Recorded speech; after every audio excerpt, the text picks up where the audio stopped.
Okay, everybody, welcome back to part two of working from home or leading from home, especially with our guest Madeleine. And last week you gave an insight into Madeleine's world and her team's world and the challenges she's facing. And we have a lot of questions, which Phil, we'll get straight into it because we ran out of time last week. So Madeleine, over to you, and welcome, Madeleine and Phil, and let's just kick it off. Thank you very much. Very nice to be back here, and thank you so much.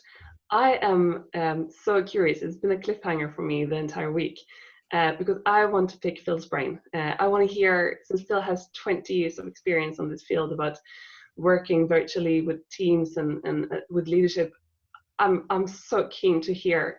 So I've prepared some questions that are essential to me as a leader, but I would want to start off with hearing more generally from you, Phil, about what is the challenges that leaders are facing when leading virtually, and from your experience, what are the most common challenges that you see? If you could elaborate a little bit on that in order to help me in my leadership here. Okay, Madeleine. Well, it's lovely to see you again, and thanks for the question. It's quite fascinating, and although the world has changed beyond recognition in the last few weeks, actually the challenges of working remotely have been around for a long time, as you quite rightly say, and there are a few things that I think are at the heart of leaders' dilemmas that they have when leading teams remotely. I think one of the key dilemmas that we talk about a lot is this need for control, but also the need to give people as much freedom as possible. When I talk to leaders and I ask them the question, do you enjoy the freedom of working remotely? And everyone says, yeah, absolutely, love it.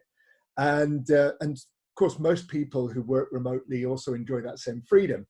But as a leader and as a manager with someone with expectations of delivering results and numbers, there's always this fear: is it going to get done? Is it going to get done on time? Is it going to get done on time to the quality that I want it to be done? Am I going to satisfy my clients? And balancing the need of the freedom that people need in order to be the best they can be, and the control that we need in order to actually satisfy the needs of the organization, probably the number one challenge that's been facing. Interestingly, there's a Spotify video that you might want to take a look at on YouTube. It's their engineering culture. And they talk a lot about this alignment and accountability piece, and the leader's role to make sure everyone's aligned, but at the same time, the leader's role making sure everyone's got the freedom to be the best they can be. That's very interesting, I think. Extremely fascinating. And I think Spotify, they have a different culture than most companies, which is interesting especially from a leadership perspective. And I think what you're saying, I can recognize a lot of it in the challenges I see and what I hear from my colleagues as well. I think one of the challenges that I have found extremely difficult here has been, how do you actually have a difficult conversation when not in the same room?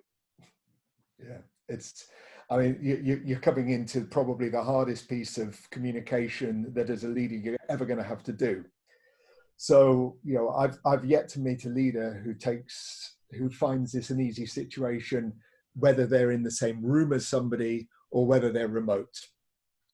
We know that when you're working face to face with people, the clues that you send about the messaging come a lot from the non-verbal communication, the body language that we're familiar with. So, one of the things that is critical in having these difficult conversations is that people can see how you're feeling about the communication that you're having. It is absolutely vital for them to know that it is as difficult now in a remote scenario as it would be in a face-to-face scenario. And that really means making sure that you're using the technology like we are today, that you can see my face, you can see the emotions on my face, and vice versa. And the slightest response that I'm seeing from you as I speak to you, I can work on that, and I can adjust my communication accordingly. So first things first, high quality webcam, quiet space, and in this current situation, this lockdown situation where there are risks of children being around who might interrupt you, the giver or the receiver, probably set the tone and just say, look, can you create a space for this conversation that is going to be free from any distractions? I don't want to make it difficult for me to have the conversation any more than for you to receive the conversation. Yeah, and I think, that's something that has been stressing me as a leader enormously, because when you have a difficult conversation, when you have a one-to-one with somebody in your team, you do not want to be interrupted by anyone. And working from home, your kids, they will be here, and you can't do that much about it. My son, as I said last time, he pulled the Wi-Fi, and that it wasn't a difficult conversation in any way, but it was still a conversation I needed to have. So I think when we're sitting in these one-to-ones, how can we, do you have any good tips for sort of not being too stressed about what's going on when kids are coming telling you things, or how can we handle that? Again, try and put ourselves back into the work environment, and you've been in a situation where you've had difficult conversations and been interrupted with them. It's far from ideal. It's something that you strive to avoid wherever you can, but it happens. I think empathy is a massive part of having any kind of conversation, and difficult conversations probably even more so. How is the other person feeling? Where are they right now in this situation? So how do we just create a safer mutual space for both of us as we possibly can? And even if it's frankly a bribe to the children, look, let daddy be quiet for 15 minutes whilst he has this call, and it'll be ice creams afterwards, I promise you. I wouldn't be ashamed of doing that, because I think what you don't want to do is you don't want to destroy the rapport that you build in that very difficult conversation time, but is so critical to the success of it. No, and I agree, Phil. And to be honest, just to confess here, I have Daniel Tiger here on for my 2-year-old, so he should be a little bit satisfied and calm while we're doing this. So bribery, I take that down as a note. I'm already doing it myself, so it's good to hear that it's okay. It's absolutely okay. I think that you don't overplay that one, but it's in the toolkit along with everything else. Yeah, and I think you said this very well. We are in an extreme situation right now, and the world has never seen it before. We just have to do the best we can. Yeah, we absolutely do. So just on that, like the questions that Madeleine's having, going back to what you do full time, like coaching leaders as well as coaching others to work remotely. How important is this training, not just for now, but like just when things, when people have to work virtually, to be able to work effectively via virtual, remotely, these type of things? You don't just pick it up and, plug on your computer and say, hey, let's go for it. What are the sort of the core skills or sort of lessons that you teach the newbies or the beginners of leaders and managers about working from home and remotely? Well, in a lot of the training, I remind people of the three fundamentals of leadership, which is the why, the what, and the how. And these fundamentals don't disappear. Our key responsibilities as leaders is making sure that everyone following us knows why.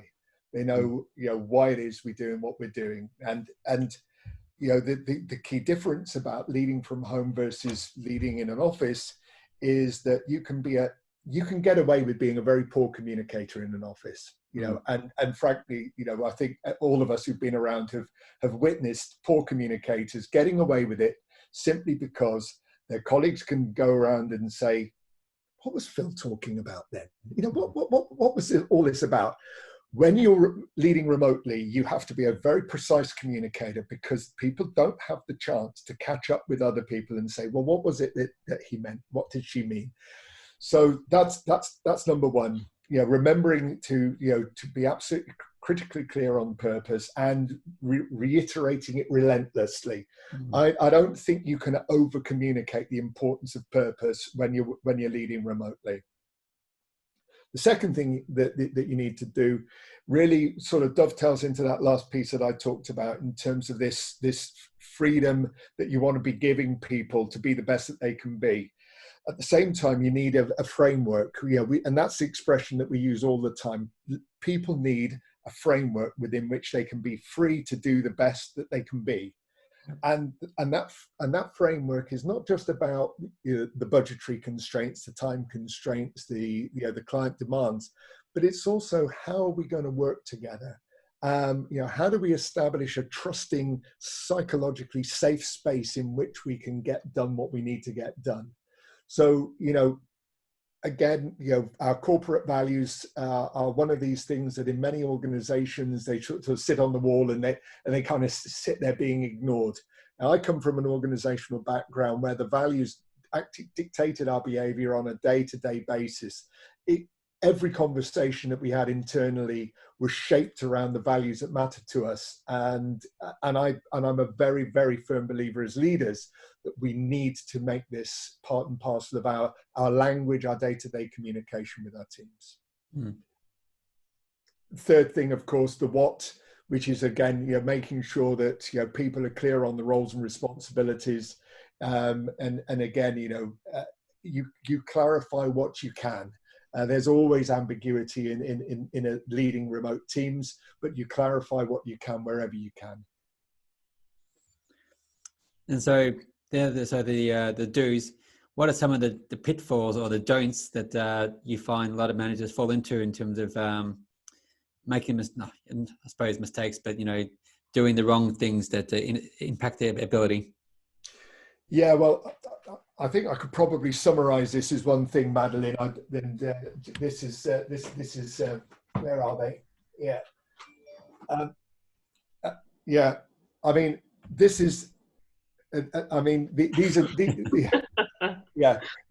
This probably summarizes the behavior you want to try and avoid as a manager. It's extremely easy to get sucked into the superhero syndrome. That the world will end if I don't actually fly around it or constantly be in touch, and it won't. There's no indispensable people in this world, and you need to recognize that actually your real strength as a leader is getting the best out of each and every member of your team.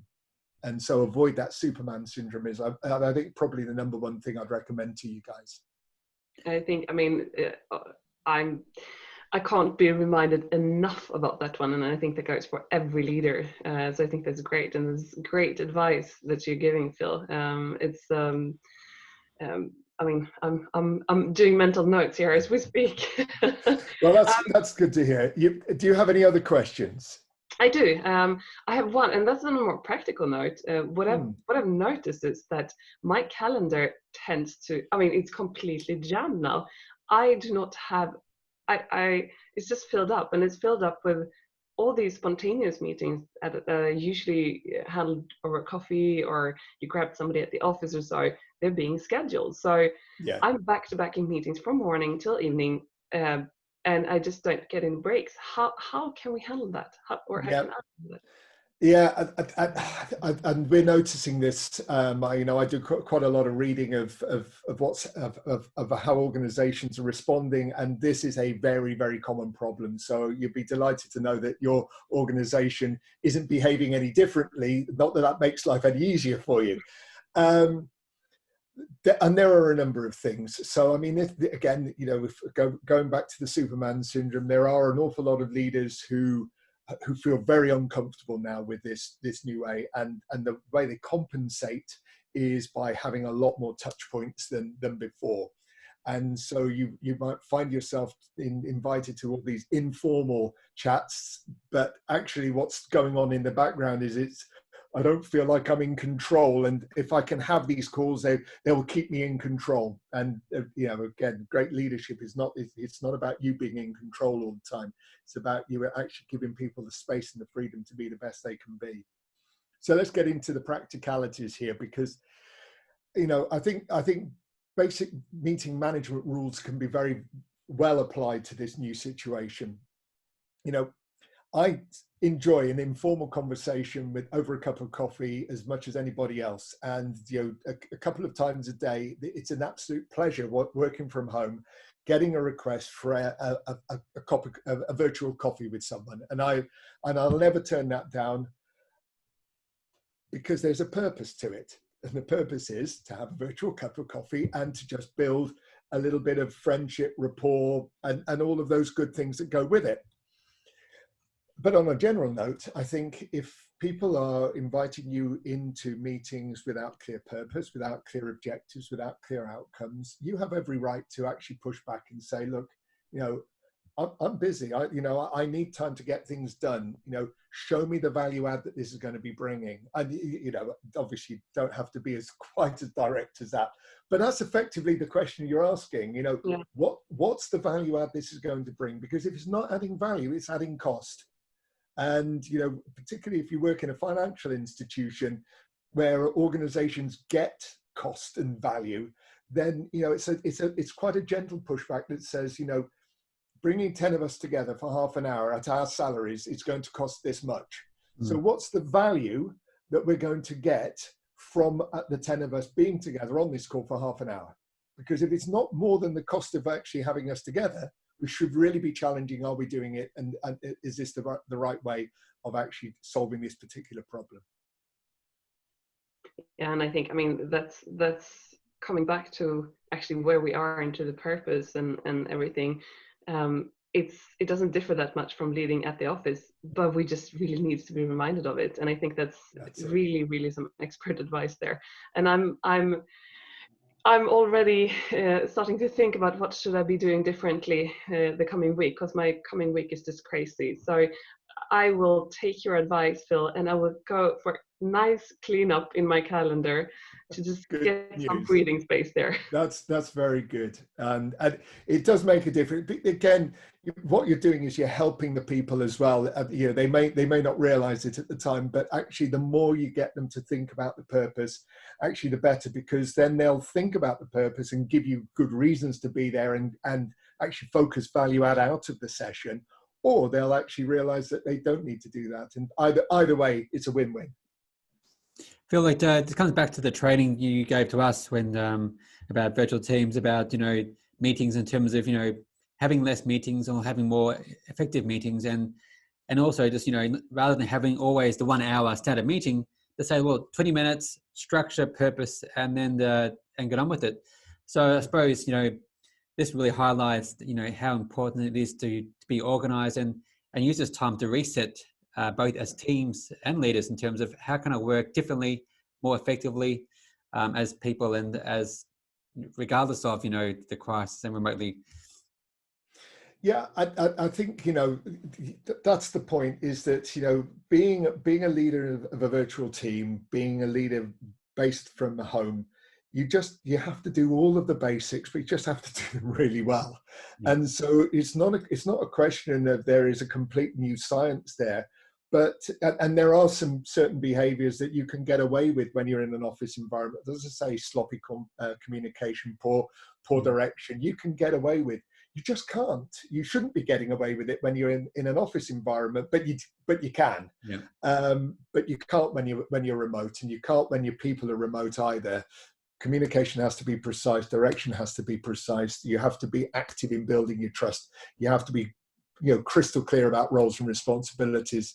And you have to be quite selfish or ruthless on your time management, so that you don't get completely consumed by other people's priorities. And you have to save time for yourself and what you need to get done. Yeah. And I think, I can't agree with you more, Phil. It's expert advice, really. I'm very curious to ask you, do you think that by us changing the way that we are leading and behaving due to us leading virtually, Do you think that that will change the way we lead once we come back into the office again? I sincerely hope so. Because actually, you know, I'm very fortunate to work with some outstanding leaders around the world, and then it's been an absolute pleasure and privilege, you know, working as a coach for them and mentoring them over the years. They were great before this lockdown and this crisis. They're going to be great afterwards. But I'm hoping that the general level of leadership is going to go up as a direct result of this, because actually there will inevitably be winners and losers. There will be people who struggle to cope with this way of leading, and if you like, the crisis will expose those frailties. Everyone has the chance to pick up. I mean, you know, people like Harvard, MIT, the London Business School are bending over backwards to provide resources for leaders to help them be better at the moment. And really, there is no excuse for any leader to be ignorant of what is good practice, because it's all out there. It just requires a little bit of dedication, focus, and then if we bring that back into the workplace after this crisis, I think we will see our organizations being managed and led significantly better than they were before. Well, Phil, you know, it comes back to, you know, our very first episode in terms of when I said, you know, previous episodes or previous occasions where we had to work remotely. You know, you've had 9/11, you've had the volcanic ash.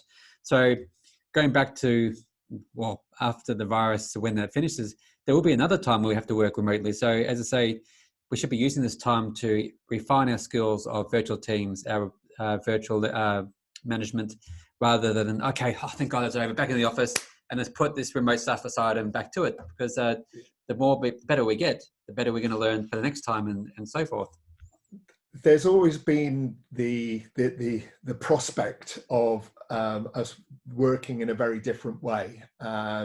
Most experts are saying that this crisis has forced a completely new way of working upon us and forced us into learning the new habits that we will take out. So this is not a company implemented travel ban. This is not a travel ban associated with volcanic ash eruption that is holding us in place for a week or two. Yep. You know, this is changing the way that we lead. You know, here in the UK, we've just announced another 3 weeks of the lockdown, and in many other countries, it's going to be at least that long, if not longer. Yep. So we will have learnt completely new ways of leading by the time this process finishes. Absolutely. And speaking of finishing, I said we're almost out of time. So again, you know, time flies when you're having fun. And speaking of fun, Friday, everybody, what's on a positive note, what's on for the weekend? Anything exciting? Friday beer soon to begin, Phil, like we did the other week. But what are your plans for the weekend? So my plans are going to revolve around the new puppies that have joined our family. We have 6 little Cairn Terriers. So if you saw the older dog last week, I should say, we've got 6 tiny ones that have just joined our world. I don't know if you've managed to get a photograph of those. You did show me. I can get up on the. Phil, can you show me, because my technology is really poor? Yeah. You did send me a photo, but I can't. Okay. If you, Phil's getting a photo of his new family members. Madeleine, what's going on in your family household this weekend now that Easter is bypassed and the sugar detox is about to kick in? Nothing as exciting as Phil. I'm very jealous of his puppies, because here nothing happens. Yeah, seriously. I have a cat, but she's not so social. And I mean, being locked in with the kids doesn't really help either. So I don't know, a good glass of wine, a nice chat with my husband, what happened this week and so on. I mean, not more exciting than that, unfortunately, but yeah. Oh, there's one of Madeleine's new puppies you're going to be buying for Phil. Okay, so if I just speak, so that there we go. If I speak, that's it. They are absolutely tiny at the moment, just 1 week old. So there they are. Oh, adorable. Well, that brings a bit of positivity to the households. Puppies and babies and kids always bring a sense of energy and purpose. So fantastic. Well done. Yes, well, for me, I'm as I always do every weekend. The barbecue's gonna be turned on, especially now that it's getting warmer. The steaks get put them on regularly, as I like you, Madeleine, glass of wine, Australian red. So I think with these stressful weeks, it's more important to have some downtime and to spend time with the family, and also to I hear a lot of people like saying, using this time to reset, to reflect about, their purpose, and now that they're stressed out, what's important to them. I think that's what I'll be doing more often as too, like, fitness wise, meditation, all those things that help you decrease the stress and also communicate better with your family. So that's the weekend. So well, guys, it's been a pleasure as always. Thanks, Phil, for the massive words of wisdom to Madeleine's questions. And Madeleine, I hope you feel a bit more empowered now and how to lead your teams virtually in a better way. Thank you so much. Thank you for having me, and thanks for all the good advice, Bill. I very much appreciate that. It was my absolute pleasure. Lovely to meet you. I'm sure that when this crisis is over, we will have an opportunity to see each other again. Take care. Look after that wonderful family, and keep in touch. Thanks, guys, and enjoy the weekend. You too.